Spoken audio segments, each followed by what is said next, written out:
Good morning. जल्दी बेटी बोल।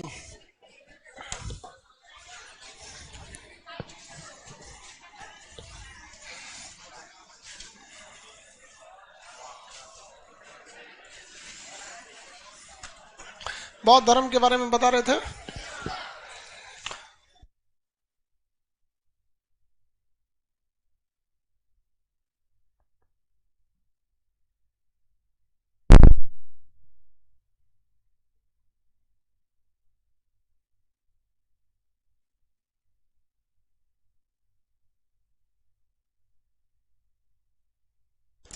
और बाबू इधर देखो, तू क्या करेगा वो देख के लाइव को।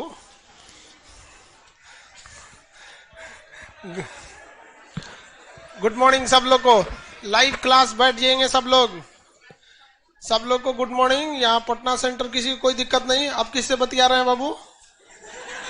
रख दीजिए, चैटिंग बंद कीजिए, नहीं तो सार्वजनिक संपत्ति हो जाएगा वो। बाबू में लाइव सेंटर, सब लोग जल्दी जल्दी व्यवस्थित हो जाएं। और आप लोग किस दुनिया से आए हैं बाबू? आपको समझ नहीं है कि खड़े हैं तो पीछे किसी को दिख रहा होगा। यहां आके बैठ जाओ, आगे इधर आगे की ओर आके बैठ जाओ।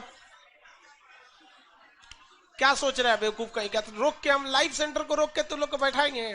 खुद से बुद्धि नहीं है। चलिए वो स्टार्ट करना। अरे बेवकूफ, गुड मॉर्निंग ऐसे होता है। गुड मॉर्निंग समझ में गया? ऐसे बोलता है। इस सबको हाथ उसी पे टाइप हो गया है। ये कौन सा गुड मॉर्निंग है तुम्हारा?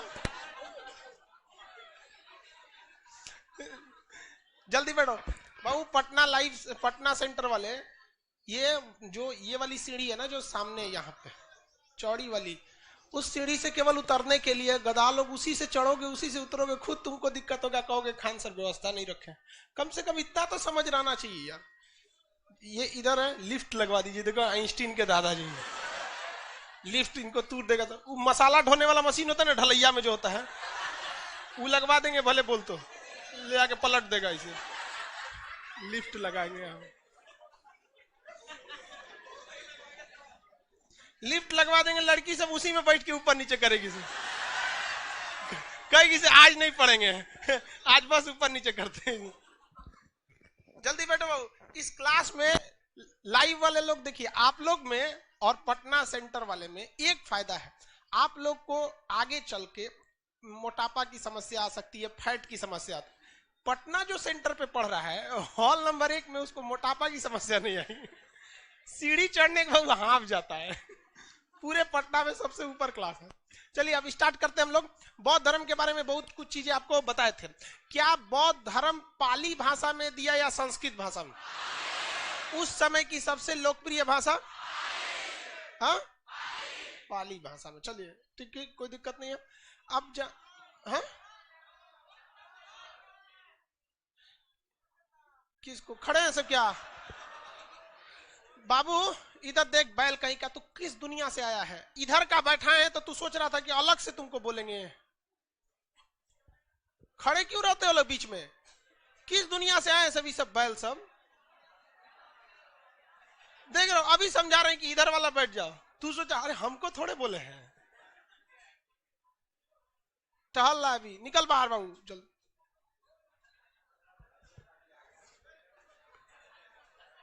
बहुत परेशान है बेवकूफ कहीं का। मार दो तो लड़की लोग 2 हाथ लगा दो। पिटा जाएगा, मोक्ष मिल जाएगा तो।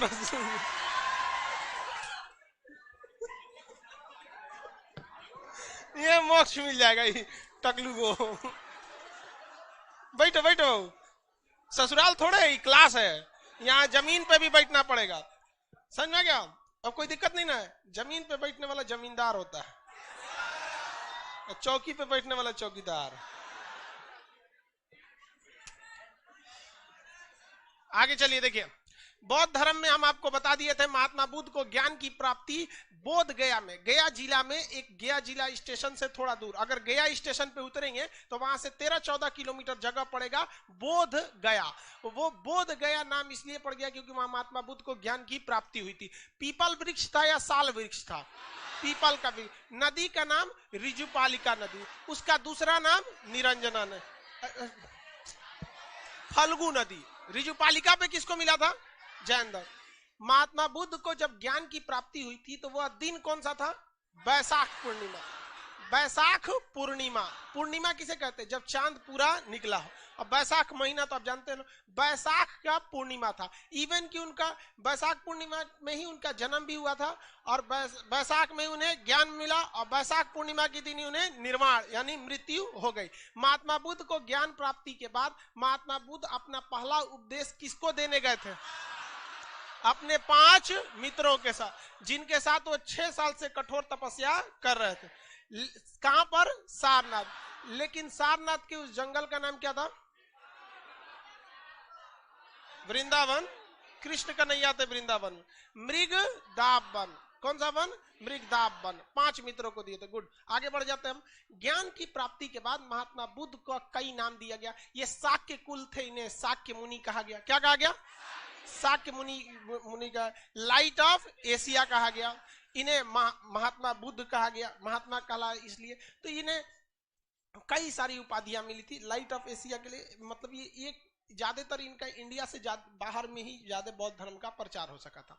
महात्मा बुद्ध को जब ज्ञान मिला तो उन्होंने कई उपदेश दिए थे, जिसमें उन्होंने 4 आर्य सत्य बोला था, 10 शील बोला था, 8 अष्टांगिक मार्ग बताया था, 3 दर्शन दिया था, 3 त्रिरत्न दिया था। ये सब क्वेश्चन पूछते हैं सब, ठीक है, इनको निपटा देते हैं हम लोग। ये 3, 4, 5, 8 कौन कौन चाहिए? देखो बहु, महात्मा बुद्ध ने कहा कि 4 आर्य सत्य बोला। आर्य सत्य कहने का सेंस कि दुनिया में कोई भी व्यक्ति इसे काट नहीं सकता है। आर्य सत्य वह सत्य है जिसे दुनिया में कोई व्यक्ति काट नहीं सकता है। और ऐसे ऐसे कितने सत्य थे? 4 सत्य। कितने सत्य? 4 सत्य। जिसमें सबसे पहला सत्य है, ये सब पे लागू होता है, कि संसार दुखों से भरा हुआ है। कोई व्यक्ति कह दे कि उसे दुख नहीं है। संसार किससे भरा हुआ है? दुखों से भरा हुआ है। विद्यार्थी जीवन भी दुख से भरा है। अब तो भैया शिक्षक जीवन भी भर गया है। लड़का 200 में 200 पा रहा है, रिजल्ट नहीं हो रहा है। ये समझ में नहीं आ रहा है कि वो कितना पढ़े और टीचर कितना पढ़ा दे। भाई एक हरामीपन की भी पराकाष्ठा होती है। समझ में आ गया कि नहीं है? सच्ची मोहब्बत की थी तुमसे ए एसएससी, पर तू तो धंधे वाली निकली।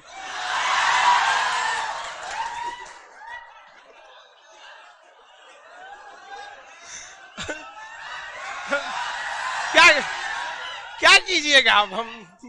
आपका गुस्सा नहीं आता है?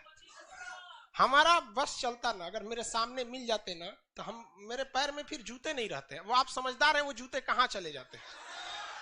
तो पूरा संसार दुखों से भरा है। लाइव क्लास भी दुखों से भरा है। एसएससी का भी हाल वही है। सबको पता है कि वैकेंसी 19 में आई थी और 24 में ही वो क्लियर होगी, वो भी 24 हेलने के बाद। 24 हेलने के बाद। वो भी आपको पता है कि 19 में कुछ था। क्या था? चुनाव। 24 में फिर होने वाला है चुनाव। तो हम लोग बैठो, चलिए ध्यान दीजिए। तो संसार किससे भरा हुआ है? दुखों से। सबको। उसके बाद महात्मा बुद्ध ने कहा कि हर दुख के पीछे कोई ना कोई एक ठोस कारण जरूर है। कोई ना कोई एक ठोस कारण जरूर है। ऐसा नहीं है कि बिना मतलब का दुखी है। समझे में नहीं? कभी कभी इंसान के ऊपर एक हेडेक हो जाता है, देखेंगे ना, सर दर्द करने लगेगा आपको। अब समझे में नहीं है कि क्या टेंशन है हमको। कभी कभी ऐसा होता है। हाँ, लॉकडाउन में हमको भी हो गया था। दिन भर पढ़ाने का आदत और लॉकडाउन में घर बैठल रहो, समझे में नहीं आता था क्या हुआ है भाई। तो उन्होंने कहा कि ऐसा नहीं होगा। पूरी दुनिया में जितने दुख हैं, हर दुख का कोई ना कोई एक ठोस कारण है। आपका कारण है आपका जल्दी जॉब नहीं हो रहा है। कई ठोकों को जॉब के अलावे कोई मिल नहीं रहा है जल्दी, ये भी कारण है। बहुत बड़ा बड़ा कारण होता है कि नहीं होता है? हाँ, लड़की सब में भी कारण होता है। उन लोग को लड़की कम होती है सभी मैटर में, सब बराबर रहता है। समझ में आ गया? ऐसा थोड़े।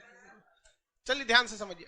तो हर दुख का कोई ना कोई क्या है, एक ठोस कारण है। लाइव वाले आप लोग का भी कारण है। सर वो कह रहा है कि सर मेरा कारण एक्स वाला है। अरे लड़की का एक्स होता है रे, लड़का का तो एक्स वाई जेड सब होता है। लड़की का दिल छोटा होता है, उसमें केवल उसके परिवार वालों के लिए बॉयफ्रेंड या पति का जगह रहा।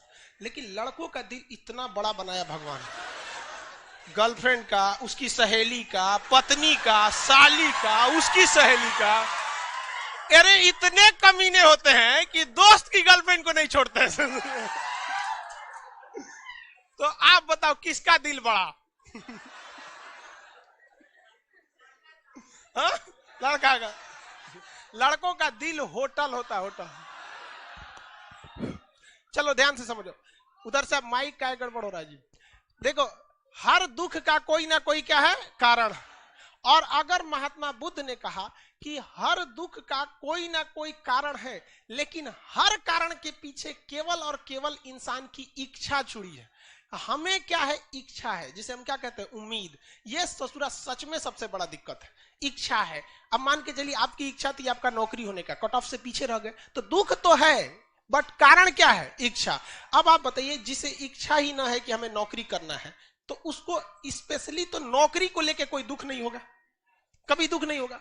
अब मान के चलिए किसी को इच्छा ही नहीं है, हमको हेलीकॉप्टर में घूमना है। जैसे आप सब में किसी की इच्छा है हेलीकॉप्टर में घूमने की? पहले ठेला पे घूम।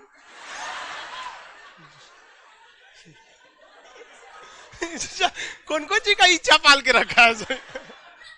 बेगू कहीं हेलीकॉप्टर में घूमने का इच्छा है। बिहार शरीफ सेंटर 1 यहाँ अभी भी लेट आ रहे हैं आप लोग, टाइम से रहिए। तो देखिए, जिस चीज उस लाइव में भी इच्छा रखा है हेलीकॉप्टर में, मतलब समझिए आपको, जिस चीज की इच्छा नहीं है ना, उसको लेके कभी दुख ही नहीं होगा। किसी को इच्छा है मंगल ग्रह पे बसने की? हाँ? किसको इच्छा है? हाँ, बहुत कम को है। तो जिसको मंगल ग्रह पे बसने की इच्छा नहीं है, उसे दुख है। कभी वो टेंशन होगा कि हे भगवान, मेरा नसीब खराब है कि हम मंगल ग्रह पे नहीं जा सके, ओ माय गॉड हमरे कर्म फूटा, कभी होगा नहीं। तो महात्मा बुद्ध ने यही कहा कि जिस तरह से आपकी जो चीज की इच्छा नहीं होती है, उसको लेके आपको दुख नहीं होता है, तो एक काम कीजिए ना, पूरी इच्छा ही को खत्म कर दीजिए। अगर हर चीज की इच्छा ही खत्म हो जाएगा, तो दुख क्या हो जाएगा, खत्म हो जाएगा, है कि नहीं? सबसे बड़ा कारण क्या है, इच्छा। और चौथा आर्य सत्य बोला कि इस इच्छा को कंट्रोल किया जा सकता है। यानी अगर इच्छा पे कंट्रोल हो गया तो दुनिया में किसी चीज का दुख नहीं है, दुख नहीं होगा। तो 4 आर्य सत्य कौन कौन से थे? संसार दुखों से भरा है, हर दुख का कोई ना कोई एक ठोस कारण है, और हर दुख का कारण इच्छा है, और इस इच्छा पर नियंत्रण पाया जा सकता है। इच्छा पर नियंत्रण पाया जा सकता है कि नहीं? एकदम पाया जा सकता है। ये वो कह रहा है कि सर ऐसा बात मत कीजिए, पुलिस पकड़ लेगी। ये कौन बात बोले हम, पुलिस पकड़ना? हाँ? अरे नहीं बाबू, पुलिस नहीं पकड़ेगी। पुलिस पकड़ के कहां ले जाएगी? जेल। हम लोग को एक्सपीरियंस होल्डर है हम लोग। चलिए, तो ये तो समझ में आ गया। इसके बाद महात्मा बुद्ध ने 10 तो पहले 8 अष्टांगिक मार्ग आना चाहिए। इस 4 आर्य सत्य को प्राप्त करने के लिए, 4 आर्य सत्य को प्राप्त करने के लिए अष्टांगिक मार्ग दिया। अष्टांगिक मतलब 8 रास्तों का, 8 चीज को एक रास्ता बताया कि भैया 8 रास्ते पे चलिएगा तो आपको क्या मिल जाएगा, ये इन चारों चीजों से आपकी इच्छा खत्म हो जाएगी। अष्टांगिक मार्ग को हम सिंपल भाषा में समझे तो बीच का रास्ता। किसका रास्ता? बीच का। बहुत ज्यादा कठोर नियम नहीं बनाया इन्होंने जैन धर्म की तरह, और बहुत सिंपल भी नहीं बना दिया जैसे क्रिश्चियन धर्म में। क्रिश्चियन धर्म में बड़ी सिंपल है, आप कैसा कपड़ा पहनते हैं इस पर कोई नियम कानून नहीं है। आपका मन, आप जीन्स पहन के जा सकते हैं पूजा करने, आपका मन आप कुछ भी पहन। लेकिन देखते हैं ना, चाहे हिंदू धर्म हो गया या मुसलमान धर्म, मुसलमान में तो और 25 गो नियम है कि हाई हड्डी नहीं दिखना चाहिए, नीचे करो, हाई नहीं दिखना चाहिए, बंद करो, बाल नहीं दिखना चाहिए, उठ दो, टोपी वहां पे। अब महिलाओं को तो मस्जिद में नहीं जाने दिया जाता है, तो नियम कानून है। तो उन्होंने कहा कि देखो भैया, बहुत ज्यादा कठोर नियम नहीं बनाना है, हमें कैसा रास्ता चाहिए, बीच का रास्ता चाहिए। तो उन्हें अष्टांगिक मार्ग का, रियल में ये जैन धर्म से चुराई हुई बात थी। अब हम ऐसा बोलेंगे तो बौद्ध धर्म वाले लोग हम पे गुस्सा जाएंगे। देखिए, अष्टांगिक में 8 बातें थी। पहला था सम्यक दृष्टि, सम्यक दृष्टि। वो जैन धर्म में क्या था, KFC, सम्यक ज्ञान, सम्यक फेथ विश्वास, सम्यक कैरेक्टर यानी आचरण। तो इन्होंने क्या कहा भैया, सम्यक मतलब दृष्टि, आपकी दृष्टि एकदम मतलब क्या होना चाहिए, सही रहना चाहिए। दृष्टि, सम्यक दृष्टि का मतलब है कि आपको इन चारों चीजों पे क्या होना चाहिए, विश्वास होना चाहिए। सम्यक दृष्टि, सम्यक संकल्प, आपके अंदर एक संकल्प होना चाहिए, तभी आपको इच्छा प्राप्त होगी। जैसे संकल्प क्या है आपके अंदर, ये देखिए, ये आम जीवन में इस अष्टांगिक मार्ग को अपनाएंगे तो आपको बहुत फायदा होगा। हम सब विद्यार्थी को कहते हैं कि सब भगवान से पहुंच बना के रखो, इमरजेंसी में कोनो काम आ जाता है। सही में हम सबसे पहुंच बना के रखें, हमको सब भगवान बहुत मानता है। हम एक बार भी मतलब मैसेज करते हैं, सब समझ जाते हैं, खान सर है, सबको मानते हैं, मतलब ऐसे दिल से याद। कब हनुमान जी को याद कर लो, ओ माय गॉड फादर, तुरंत हाँ ठीक है, इनका फाइल नहीं रुकना चाहिए। तो आप सबको कहते हैं, सब भगवान से पहुंच बना के रखिए, आप बहुत आगे जाएंगे। कोई दुख बीमारी आपको नहीं पीछा कर सकती है। लेकिन आप जरा सोचिए कि एक भगवान को खूब वैल्यू देंगे, दूसरा से दुश्मनी लेके रखेंगे, ओके एरिया में घुसेंगे तो सोट देगा बढ़िया से, इसलिए भगवान से पंगा नहीं। यहाँ छोट मोट आदमी से पंगा नहीं ले पाते हैं लोग, तो भगवान से। सब लाइव वालों को कहते हैं, सबसे पहुंच बना के रखना है कि नहीं, एकदम सबसे पहुंच बना के रखिए। अपने काम से मतलब है भैया, रिजल्ट लेना है, बस एक बार ऑनलाइन कहते भगवान एग्जाम देने जा रहे हैं, सब भगवान कहेंगे नहीं रिजल्ट दिला इसको। तो पहला क्या हो गया, सम्यक दृष्टि। सम्यक दृष्टि का मतलब आपकी दृष्टि में मतलब ये चीजें रहनी चाहिए कि कौन सा चीज मेरे लिए सही है और कौन सा चीज मेरे लिए गलत है। इवन आपका दिमाग कहता है बहुत सारी चीजों में कि भाई जो तू ये कर रहा है ना ये गलत है, लेकिन एक ऐसा चीज भी है जो आपके बॉडी में जो इंसिस्ट करता है, अरे छोड़ो ना। जैसे सबसे सिंपल एग्जांपल करते हैं, आपका जब पढ़ाई का मन करता है तो आप कहते हैं थोड़ा सा यूट्यूब देख लेते हैं क्या क्या अपडेट है। आप जाते हैं ये सोच के कि 5 मिनट में लौटेंगे, ससुरा 2 घंटा में लौटते हैं वहां से। और आपको विश्वास ना होना तो एक बार YouTube खोलिए, उसके बाद से जब YouTube बंद करिए ना तो वहीं पे एक नीचे लाइब्रेरी में हिस्ट्री रहता है, YouTube की हिस्ट्री, उसमें देखिएगा कम से कम 20 गो वीडियो देख के हटे होंगे आप, हटे होंगे कि नहीं। तो आपकी दृष्टि होनी चाहिए कि हमारे लिए क्या सही है और क्या नहीं है, हमारे लिए क्या सही है क्या नहीं है, ये हमारी दृष्टि होनी चाहिए। सम्यक ये संकल्प होना चाहिए। सम्यक संकल्प का मतलब हमारे अंदर ये दृढ़ संकल्प होना चाहिए कि हम आए किस लिए हैं।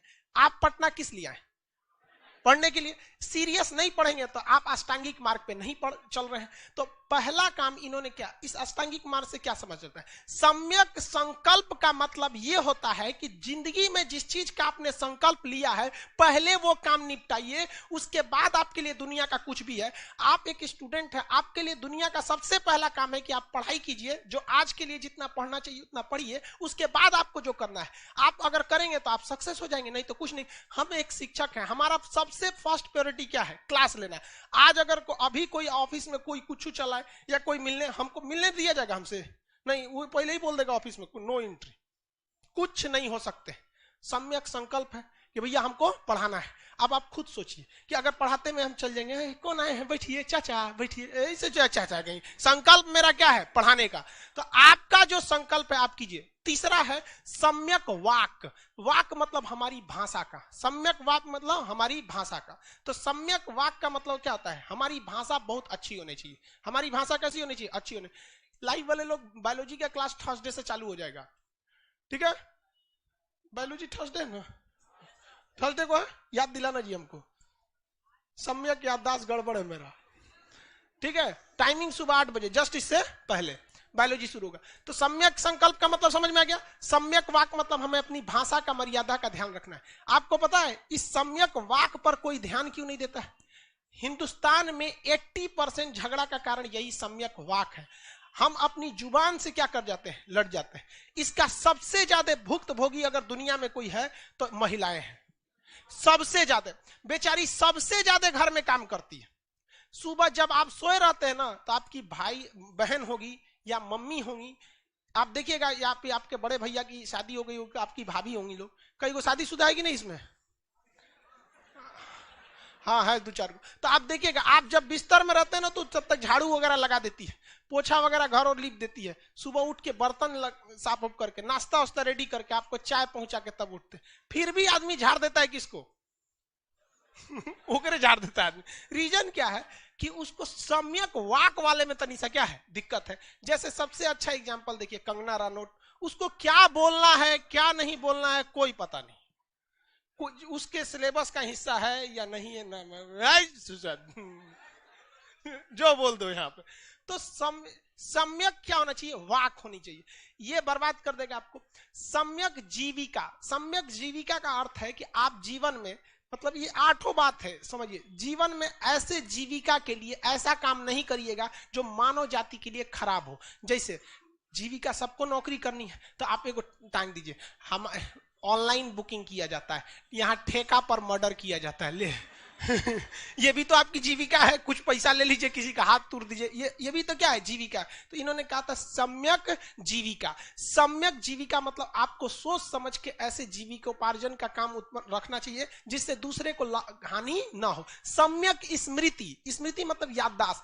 आप कोई काम कीजिए ना तो इतना एकाग्रचित होके कीजिए, इतना ध्यान लगा के कहिए कि डायरेक्ट आपकी मेमोरी में याद हो जाए। अब ये बिजनेसमैन के लिए ये होना चाहिए कि हमारा ग्राहक किस चीज के लिए लौटा है, किसको कितना उधार दिए हैं। टीचर को ही ध्यान रहना चाहिए कि कब कौन सा बैच शुरू होने वाला है। अक्सर हम लोग को कंफ्यूज हो जाते हैं कौन बैच शुरू होने वाला है,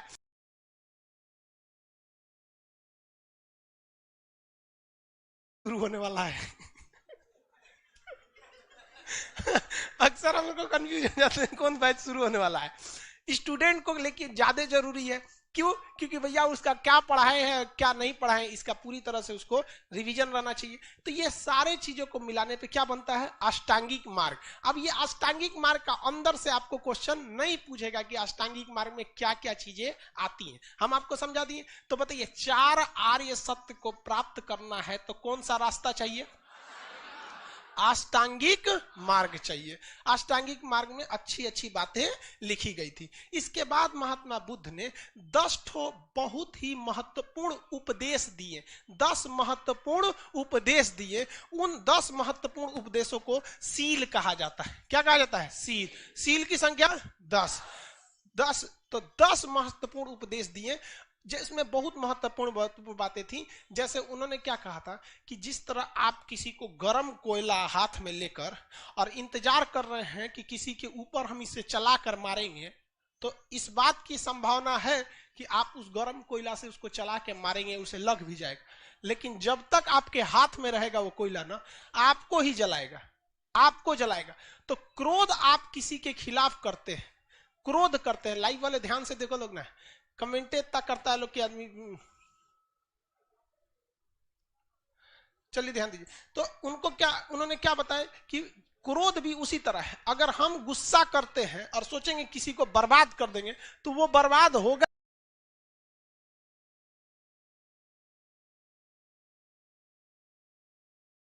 तो वो बर्बाद होगा या नहीं होगा कोई कंफर्म नहीं, लेकिन हम अपना समय अपनी ऊर्जा जरूर बर्बाद कर रहे हैं। ये चीजें। दूसरा मतलब इन्होंने टोटल 8-10 बड़े बड़े उपदेश दिए थे जिसे हम लोग क्या कहते हैं? सील कहा गया। तो महात्मा बुद्ध के 10 महत्वपूर्ण उपदेश सील। अष्टांगिक मार्ग कितनी संख्या? 8। 4 सत्य, सॉरी 4 आर्य सत्य तो बता दिए। अष्टांगिक मार्ग की संख्या 8, सील की संख्या 10। सील की संख्या 10। अब इसमें सील कितने हैं ये सब अब धर्म थोड़े ना अपनाने जा रहे हैं आप लोग कि पूरा डीप से जानकारी लेगा आपसे। ये सील हो गए सब यहाँ पे। अब इसके बाद इन्होंने 3 और सिद्धांत दिए। 3 इन्होंने दर्शन दिया, 3 दर्शन। जबकि वैदिक काल में कितने दर्शन थे बता सकते हैं? हाँ, 6 दर्शन थे। कितने? 6। 6 दर्शन, ये आर्य सत्य हो गया, ये सब हो गया। 3 दर्शन दिए। दर्शन मतलब क्या हो गया भैया? दर्शन मतलब सिद्धांत, एक तरह का नया सिद्धांत कहा गया, उसे क्या कहा? सिद्धांत। हाँ, 6 दर्शन तो वैदिक काल में थे वहां पर, जिसे हम लोग 6 दर्शन के नाम से जाने थे। अब इन्होंने 3 दर्शन दिया। सबसे पहला दर्शन दिया अनईश्वरवाद। कौन सा? अनईश्वरवाद, कि दुनिया में ईश्वर कहीं नहीं है। दुनिया में ईश्वर कहीं नहीं। जरा बताइए तो, क्या जैन धर्म के महावीर स्वामी ने ईश्वर के अस्तित्व को माना था? उन्होंने भी नहीं माना था। कौन भगवान को बोला था उन्होंने? किसी भगवान का नाम लिया? नहीं। इन्होंने कहा कि भैया ईश्वर वगैरह कुछ भी नहीं है, ईश्वर नहीं है। तो थोड़ा सा ये अलग हो गया, मतलब समझ रहे ना? हिंदू धर्म से तो मैचिंग में थोड़ा सा बात, थोड़ा सा जैसे हिंदू धर्म में बहु ईश्वरवाद की बात है। बहु ईश्वर मतलब बहुत सारे देवी देवता है, मेन 3 है, ब्रह्मा विष्णु महेश, बाकी लोग की तो कमी नहीं है कि नहीं? तो जबकि इन्होंने 3 सिद्धांत में क्या किया? अनेश्वरवाद। अनेश्वरवाद, अनेश्वरवाद का मतलब क्या होता है कि इन्होंने भगवान को माना ही नहीं, कि भाई भगवान कुछ नहीं होता है। लोग, आप अच्छा काम कीजिए, अगर आपको मोक्ष मिलेगा तो आपकी जो इच्छा है, ये जो इच्छा, सबसे खराबी क्या चीज है? आर्य सत्य में सबसे बड़ी समस्या क्या है? इच्छा। जैन धर्म में सबसे बड़ी बाधा जो थी वो आत्मा को बताया गया था। किसे बताया गया? आत्मा। कि हम अगर अपनी आत्मा को आराम देंगे तो ये आत्मा अगला जन्म लेगी, यही आराम खोजने के लिए। लेकिन जैन, इन्होंने क्या कहा? महात्मा बुद्ध ने कहा कि अगर हम अपनी सारी इच्छाओं को पूरा करेंगे तो आत्मा दोबारा जन्म ले लेगी। किसके लिए? इच्छा को पूरा करने के लिए। क्योंकि जिस जगह आपको बढ़िया बढ़िया खाना मिल जाए, बहुत बढ़िया से इज्जत मिल जाए, उस जगह में आप सोचेंगे दोबारा जाए। समझ आए कि नहीं? जिस बारात में उतरते नाश्ता मिल जाता है हाँ, तुरंत सब आदमी वहां ज्यादा चाहता है कि नहीं?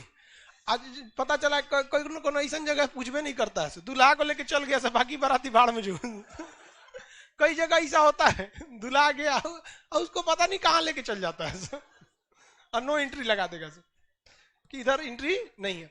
तो दोनों ने एक बात कहा, चाहे वो जैन धर्म हो चाहे वो बौद्ध धर्म हो, दोनों ने बोला कि भाई साहब, दोनों का यही कहना है कि आत्मा होती है। दोनों ने कहा कि पुनर्जन्म होता है। दोनों ने कहा कि पुनर्जन्म को रोकने के लिए हमें मोक्ष प्राप्ति करनी है। लेकिन पुनर्जन्म का कारण जैन धर्म ने किसे बताया? आत्मा को। और बौद्ध धर्म ने किसे बनाया? इच्छा को। उन्होंने किसे तड़पाने की बात कहा? आत्मा को। और इन्होंने किसे तड़पाने की बात कहा? इच्छा को। आत्मा को तड़पाने के लिए संलेखन विधि किसने दिया? जैन धर्म। और इच्छा को कंट्रोल करने के लिए अष्टांगिक मार्ग किसने दिया? बौद्ध धर्म। किसने दिया? बौद्ध। जब मेंस लिखिएगा ना पीसीएस के एग्जाम या किसी चीज के एग्जाम में, तो आपको ये चीज पूछेगा कि भाई दोनों में अंतर या दोनों में समानता करके बताइए। वो ये नहीं पूछेगा महात्मा बुद्ध का जन्म कहाँ हुआ था। वो सब एक दिन वाला एग्जाम में पूछता है, महात्मा बुद्ध बिहारी थे कि कहाँ के थे, लुम्बिनी में किसका जन्म हुआ, ये सब बच्चा वाला क्वेश्चन। वहां ये समानता वगैरह पूछेगा आपको। समझ आ गया? इच्छा को कंट्रोल करने के लिए कौन सा मार्ग दिया? अष्टांगिक मार्ग। कौन सा मार्ग? अष्टांगिक मार्ग। कितने सील? 10। दर्शन कितने? अनेश्वरवाद पहला हो गया। दूसरा हो गया शून्यवाद। कौन सा हो गया? शून्यवाद। शून्यवाद का मतलब होता है दुनिया में हर चीज शून्य है, मतलब कोई बड़ी कोई छोटी नहीं, कोई बड़ी और कोई छोटी नहीं। अगर कोई राजा ये सोचता है कि मेरा साम्राज्य बहुत बड़ा है, तो उसे ये देखना चाहिए कि सिकंदर का भी साम्राज्य बहुत बड़ा है, बहुत बड़ा था। और अगर कोई व्यक्ति ये सोचता है कि वो बहुत तुच्छ प्राणी है, बहुत छोटा है, तो उसे ये भी देखना चाहिए कि चाय बेच के नरेंद्र मोदी प्रधानमंत्री बने, अखबार बेच के अब्दुल कलाम राष्ट्रपति बन गए थे, कॉलेज में घुस के पढ़ने नहीं दिया भीमराव अंबेडकर को, उन्होंने संविधान के रचयिता हो। तो कहने का सेंस आज के समय में कि दुनिया में शून्यवाद है, कोई भी सर्वश्रेष्ठ नहीं है। जो इसका क्षणिकवाद। क्षणिकवाद का मतलब है दुनिया में कोई भी चीज अस्थायी नहीं है, नथिंग इज परमानेंट। हर चीज क्या हो रही है? चेंज हो रही है। हर एक चीज चेंज हो रही है। जो आज सबसे सुप्रीम पर है वो कल शायद सुप्रीम में ना रह सके। हर चीज क्या हो रही है? अस्थाई नहीं है। क्या है? अस्थाई। अब इसका करंट सिनेरियो में एग्जांपल देखेंगे। डोनाल्ड ट्रंप थे, एक समय बड़ी कूद रहे थे, ये करो वो थे, ये करो वो करो, आज कुत्ता ना पूछ रहा है उनको, है कि नहीं? भारत में एक समय था कांग्रेस का राज था। हाँ, अब कुछ दिन में कांग्रेस को ऐसा ना हो कि जिस हिसाब से कांग्रेस का पतन चल रहा है हमको इतिहास में पढ़ाना पड़ेगा। कोई ठीक है जिस हिसाब से चल रहा है में हर एक चीज क्या है? क्षणिक है। कभी भी कोई चीज अस्थाई नहीं है। तो ये 3 दुनिया में हर एक चीज क्या है? क्षणिक है। कभी भी कोई चीज अस्थाई नहीं है। तो ये 3 दर्शन किसने दिया? महात्मा बुद्ध ने। तो कितने दर्शन है? क्षणिक है। दुनिया में हर एक चीज क्या है? क्षणिक है। कभी भी कोई चीज अस्थाई नहीं है। तो ये 3 दर्शन किसने दिया? महात्मा बुद्ध ने। तो बौद्ध धर्म में कितने दर्शन? 3 दर्शन। महात्मा बुद्ध के सबसे जो प्रिय उपदेश थे, जैसे महावीर स्वामी के 14 पूर्वा। महावीर स्वामी का कौन था? अब महात्मा बुद्ध का 10 शील। 10 शील। महात्मा बुद्ध के कितने दर्शन? 3 दर्शन। महात्मा बुद्ध के 4 आर्य सत्य। 4 आर्य सत्य बता दिए यहाँ पे। आर्य सत्य का मतलब क्या होता है? इसको कोई काट सकता है? नहीं काट सकता। Very good. लाइव वाले लोग भी जवाब देते रहेंगे आप लोग। अष्टांगिक मार्ग वगैरह समझ गए। इसके बाद महात्मा बुद्ध ने त्रिरत्न दिया। क्या दिया? त्रिरत्न। त्रिरत्न। जैन धर्म ने भी त्रिरत्न दिया था। कौन सा था? केएफसी। केएफसी था। जैन धर्म का क्या था? केएफसी था। अब बौद्ध धर्म का देखिए, इन्होंने क्या कहा? सबसे जरूरी है आप चले जाइए किसके पास? महात्मा बुद्ध के पास। किसके पास चल जाइए? बुद्ध के पास। वो आपको सीधा मोक्ष की प्राप्ति करा देंगे। तो जैन धर्म का पहला त्रिरत्न कौन है? बुद्ध।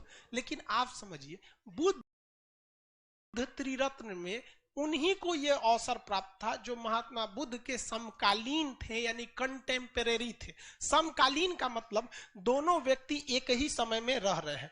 जैसे हम लोग महात्मा गांधी के समकालीन नहीं है, हम लोग नरेंद्र मोदी के समकालीन। कि कोई इसमें मोरारजी देसाई का समकालीन बैठल है? नहीं होगा। इसमें कौन होगा? वो हमारे सिवा कोई नहीं होगा। किसी का इसमें उम्र 42 साल है तो फिर आप लोग में कोई नहीं होगा। तो पहला कौन सा हो गया? बुद्ध। सबसे पहला कौन सा हो गया? बुद्ध। तो त्रिरत्न में पहला बोलिए तो बुद्ध। दूसरा था कि अगर अब महात्मा बुद्ध नहीं है, मोदी जी के समकालीन। हाँ भाई, सब लोग मोदी जी के समकालीन है। कोरोना के समकालीन। हाँ, ये बात सही बोला भाई। हम लोग कोरोना के समकालीन है।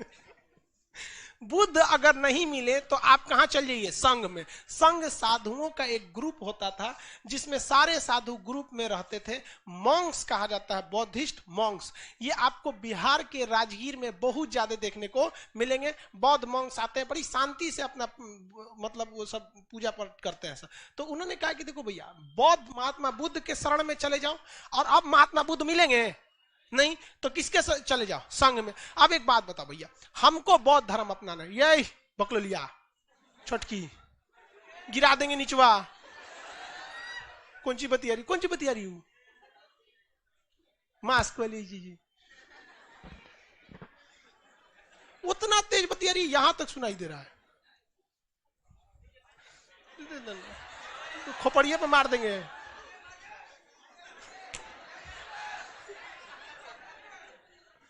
लड़की सबका बातें खत्म नहीं होता है, पता नहीं कौन सी बतियाएगी। दाल में नमक तेज हो जाएगा तो 2 दिन चर्चा होगा। बुद्ध के पास चले जाइए, नहीं तो किसके पास चलिए? संघ के पास। अब बताओ भैया, हम कहां जाएं? बुद्ध भगवान तो है नहीं। 483 ईसा पूर्व दुनिया से चले गए, मोक्ष की प्राप्ति हो गई। संघ जाएंगे तो पढ़ाएगा कौन? हम चल जाएं संघ में, वो जो मेरून कलर का उनका वो होता है ड्रेस वगैरह, मॉन्ग बन जाए तो ले। यूट्यूब वाला खोजेगा सर, खान सर कहां चल गए? क्लास वाला खोजेगा, लाइव वाला खोजेगा, पागल हो जाएंगे सर। तो क्या हमारी तो मजबूरी हो जाएगी बौद्ध धर्म से क्वेट करना, छोड़ना? तब इसमें भी एक ऑप्शन दिया गया। तब आप क्या चल जाइए? धम्म। क्या चलिए? धम्म। धम्म मतलब महात्मा बुद्ध के उपदेशों की किताबों को रखिए, उन किताबों से पढ़िए। आज के वक्त में दुनिया का कोई भी धर्म चल रहा है तो 99% किस पर चल रहा है? धम्म पर चल रहा है। कौन आज के वक्त में किसको फुर्सत है? हम लोग तो त्योहार नहीं रहता तो धर्म भूल गया रहता आदमी। त्योहार और गरीबी अगर खत्म हो जाएगी ना तो लोग बहुत जल्दी भगवान को भूल जाएंगे। गरीबी, समस्या, त्योहार, ये सब क्या है? रिमाइंड कराते हैं भगवान को कि हम हैं, आई एम हियर। समझा गया? नहीं तो भगवान से बहुत लोग घमंडी हो जाएंगे। कौन याद करेगा भगवान को? कोई याद करता है? जल्दी नहीं याद करता। बोला भी जाता है ना, सुख में दुख में सुमिरन सब करे, सुख में करे ना कोई। जो सुख में सुमिरन करे तो दुख काहे होए। लेकिन दुख का आना भी जरूरी है, दुख का आना भी जरूरी है। वो हम लोग को एक मजबूती देता है। तो ये 3 ठो क्या हो गए बौद्ध धर्म के रत्न हो गए, याद रखिए। पहला रत्न, दूसरा, तीसरा धम्म। अगर आपको बौद्ध धर्म अपनाना है तो कौन सा करेंगे? धम्म। अब भाई बौद्ध तो पॉसिबल है नहीं, इसलिए कहा जाता है त्रिरत्न में बुद्धम शरणम गच्छामि, संघम शरणम गच्छामि, धम्मम शरणम गच्छामि। ये आप जाएंगे बौद्ध धर्म में, वहां पे कहीं पे भी बौद्ध के मतलब मठ वगैरह, तो ये आप बहुत सुनेंगे, बुद्धम शरणम गच्छामि, धम्मम संघम शरणम गच्छामि, धम्मम शरणम गच्छामि। सब याद रखिएगा। सारे भगवान लोग से क्या करना है? पहुंच बना के रखना है एकदम। वही देखिए, उसी का किराना का दुकान अच्छा चलता है जिसका मोहल्ले में सबसे जमता है। तो दुनिया में वही सफल होगा जिसका सारे भगवान लोग से जमता है। वरना कभी भी सबसे पंगा लेना चाहिए 2 लोग से नहीं, भगवान और नेता। कब वो सीबीआई जांच मरवा देगा समझ में आ गया कि नहीं? बस तो वैसे भगवान लोग के पास भी नहीं, इन लोग से भी टक्कर नहीं लेना। ये समझ में आ गया? ये सारे उपदेश देते देते महात्मा बुद्ध पहुंचे पावापुरी में। कहां पहुंचे? पावापुरी में। वहां चंद नाम का एक ठो, मतलब इनका चंदू कहिए, चंदू। तो वहां पर इन्होंने क्या दे दिया? मशरूम खाने के लिए दे दिया। क्या दिया? मशरूम। सुकर मांस बोलते हैं उसे। क्या कहते हैं? सुकर मांस। मशरूम नहीं समझते हो? हाँ, मशरूम, कुकुरमुत्ता। तो वो खाने के लिए इनको दिया सुकर मांस। अब उसमें वो जहर मिला दिया, जहरीला दे दिया। अब महात्मा बुद्ध की बेचारे की पावापुरी से क्या हो गया? तबीयत बिगड़ने लगी। अब वो पावापुरी से उनको लाया गया। पावापुरी तो भैया झारखंड में है कि उड़ीसा में? बिहार में है। देखो उड़ीसा में, ये बिहार है, ये यूपी है। तो पावापुरी में इन्हें सुकर मांस दिया गया था इनके शिष्य चंदू नाम से। तो इनकी तबीयत बिगड़ने लगी। बाद में इन्हें मतलब डोली टाइप का होता था जिसमें इन्हें लेके आया जाता था।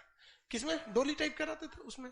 तो वहां पे तो इन्हें लेके आया गया, बिहार बॉर्डर क्रॉस किए, यूपी में जब एंट्री किए तो एक्चुअली इन्हें सोचे थे लोग कि श्रावस्ती ले चला जाए, लेकिन महात्मा बुद्ध ने अपने सर्वाधिक समय कहां बिताया?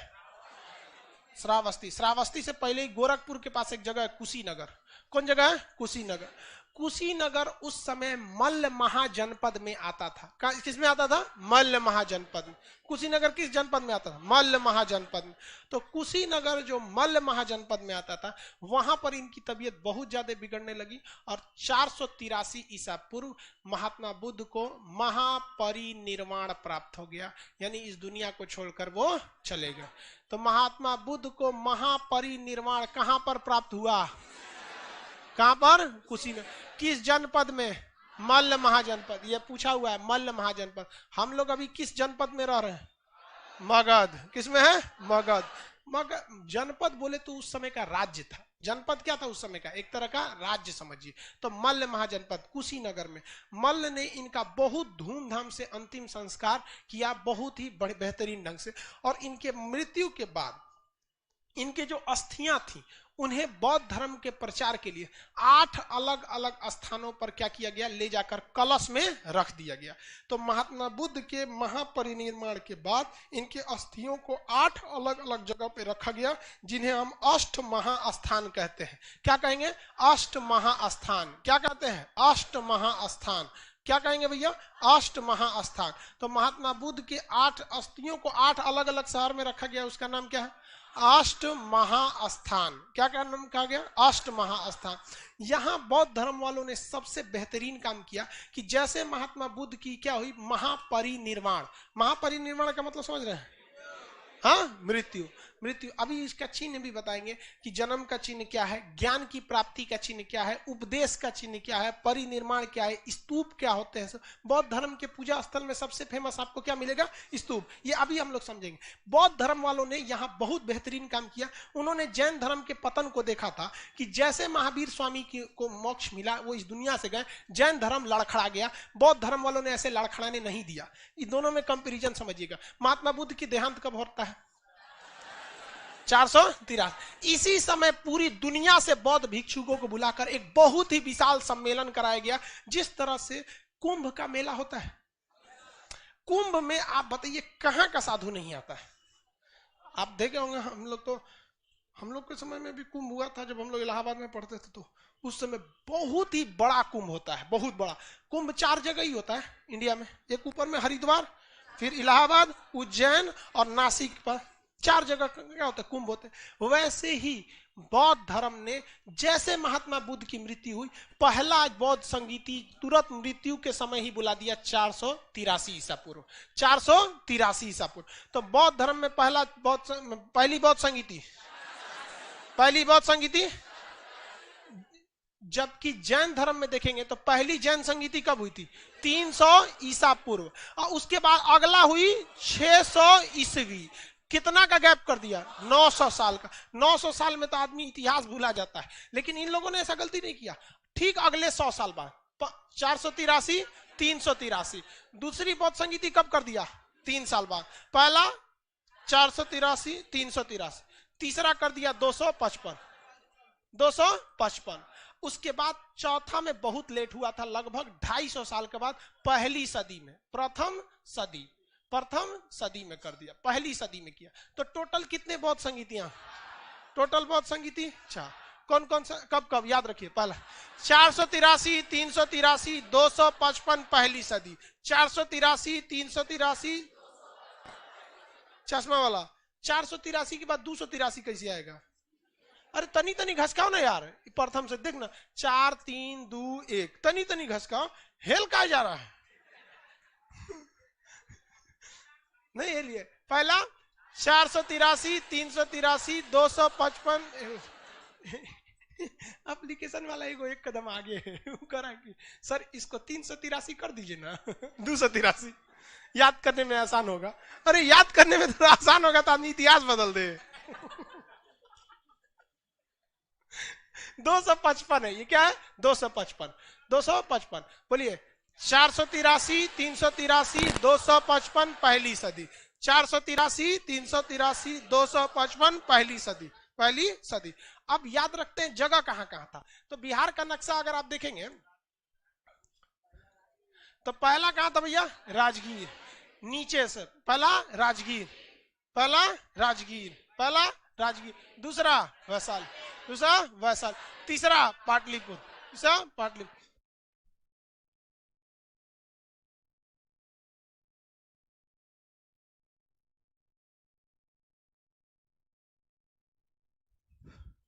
नाश्ता वास्ता आप सब लोग कर और क्या है कीजिए लोग, वरना फिर यहाँ भीड़ के वजह से ना किसी लोग को चक्कर वक्कर आने लगता, बहुत ज्यादा भीड़ हो जाता। नाश्ता पानी एकदम अड़च के खाइए, इतना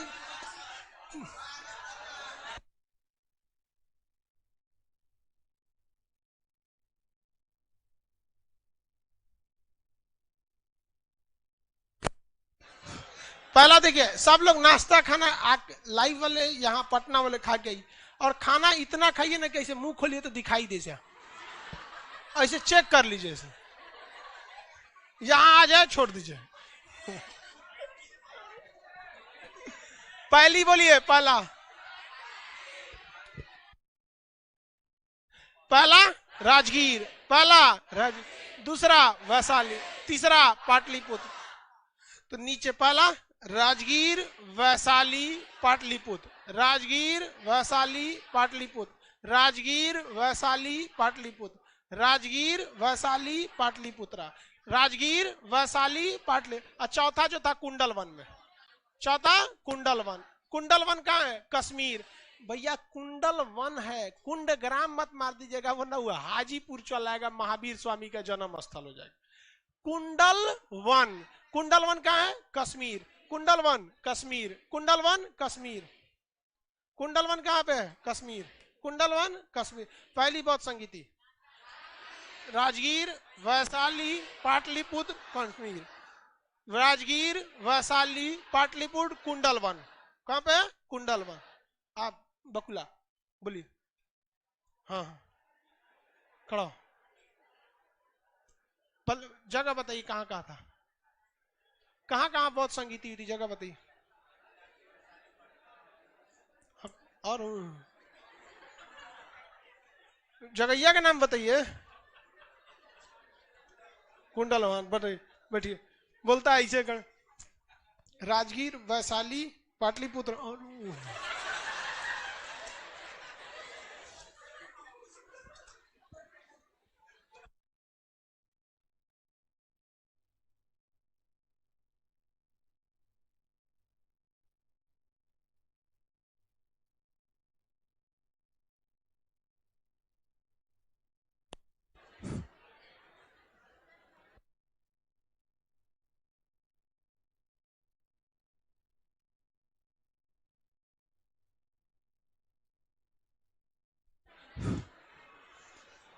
ये चारों बहुत संगीत याद रहेंगे आप लोगों को। लाइव वाले लोग थोड़ा सा नेटवर्क इशू होगा इन लोग का।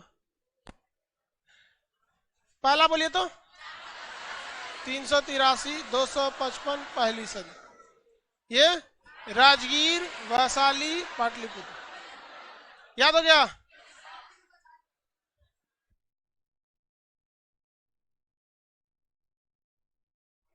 सबका पंखा चला दो ना, पूरा क्लास का पूरा। आओ रुको बाबू, गिरी उरी नहीं ना, उछल गई ना। हाँ देखना, लड़की जब का तबीयत खराब रहे बता के जाया करो ना, तो वो गई थी सीढ़िया पे ढिमला के गिरल थी।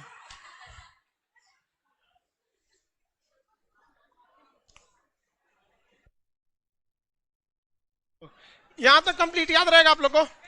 अब इसमें दो चीज पूछेगा जो आप भूलिएगा, किस राजा के समय हुआ था और ससुरा उसका अध्यक्ष कौन था। किस राजा के समय हुआ था और इसका अध्यक्ष कौन था। तो राजा देखेंगे इसमें था अजात शत्रु, कालाशोक, अशोक, कनिष्क। अगर आप भैया अजात शत्रु, कालाशोक, अशोक, कनिष्क। अब इसमें पुरोहित यानी पंडित जी का नाम पूछेगा, कौन थे।